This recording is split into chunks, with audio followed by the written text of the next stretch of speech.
The Europeans have some of this stuff, as I mentioned. There are minerals certainly in the African continent. Australia is a very mineral rich nation.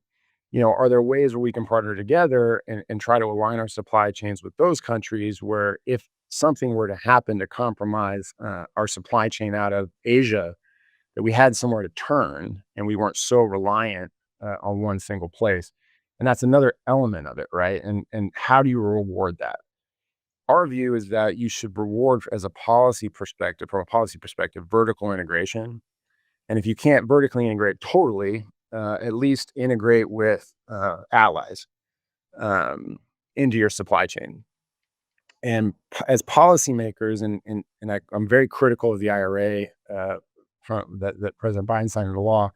Our view is that it was designed to maximize end stage production uh, and get things online as fast as possible, culminating in a reelection campaign. It's my personal view on that.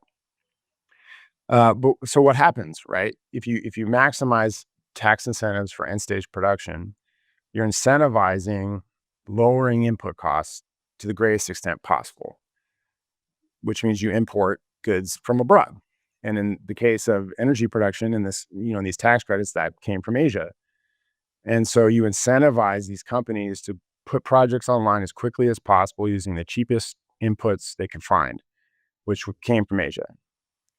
That is at the expense of companies who vertically integrate and try to manufacture here domestically. If you incentivize the upstream component element of a lot of these energy products, you incentivize investment in these material processing, in the material development, in the mining of these materials, which we haven't done because it's not sexy. It doesn't give you big headlines on Wall Street. These aren't companies you've ever heard of that are going to make a splashy investment.